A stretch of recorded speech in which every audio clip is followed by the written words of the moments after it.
Ang programang ito ay rated SPG. Striktong patnubay at gabay ng magulang ang kailangan. Maaaring may masiselang tema, lengguwahe, karahasan, sexual, horror o droga na hindi angkop sa mga... Sa last location ng ama ninyo, naniniwala po kami na pag-umayari po yan sa mga suspect. Ang galing sa sapatos to no? Tama po kayo ma'am. Pati nga po yan ng sapatos pagbabae.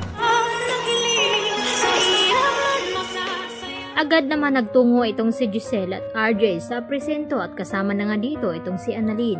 Nang tawagan nga sila ng pulis na kumukuha nga dito sa fingerprint dito ni Zoe at napag-alaman na nga nila ni Giselle at RJ na iisa lamang daw ang may-ari nang nagkaroon ng match itong fingerprint dito at dito sa medical supplies na kanilang nakuha. At may natagpuan na naman daw na another na ebidensya doon sa malapit sa nangyaring pagkahulog dito ni Don Pepe sa bangin. At naniniwala itong pulis na pagmamay-ari ng isang babae ang nakuha ng mga ito dahil sa disenyo ng isang sapatos. At dito nga na sinabi ni Giselle na disenyo nga ito sa sapatos na pagmamay-ari ng isang babae. Kaya agad naman na mas naragdagan pa ang kanilang kutob na baka si Moira nga daw at itong si Zoe ang salarin. At nagtanong itong si RJ at itong si Giselle kung kaninong fingerprint nga ba ang nagmatch, kay Zoe nga ba o kay Moira. At agad naman nagulat ang mga ito nang sabihin sa kanila ni Chef Gonzaga na kay Zoe ang mga fingerprint na kanilang nakuha at 100% na nagka-match.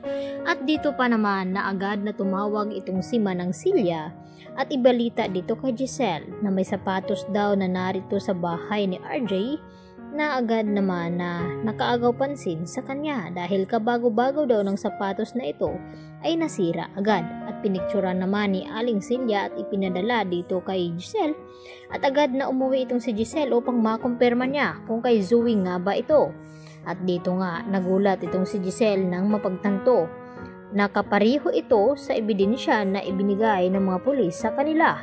At wala nang duda, kumpirmado na ni Giselle na ito ngang si Zoe ang isa sa mga mastermind ng nangyari dito nga kay Don Pepe.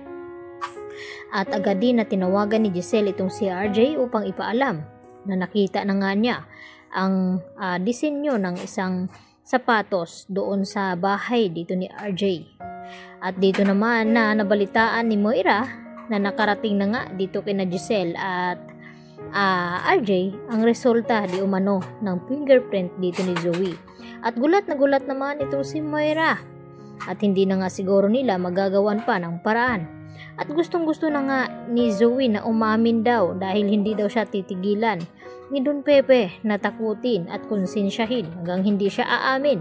At dito naman nagalit ng husto itong si Moira kay Zoe na kahit anong mangyari ay wag daw ilagay ni Zoe sa alanganin ang kanilang mga sarili at wag daw siya aamin dahil tatakasan na lamang daw nila itong mga ebidensya na hawak ng mga pulis ngayon.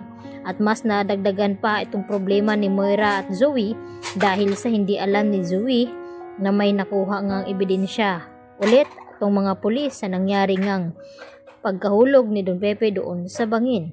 At naniniwala ito na malakas ang ebidensya na ito dahil sa sapatos nga mismo ni Zoe na nakuha nga nila ito.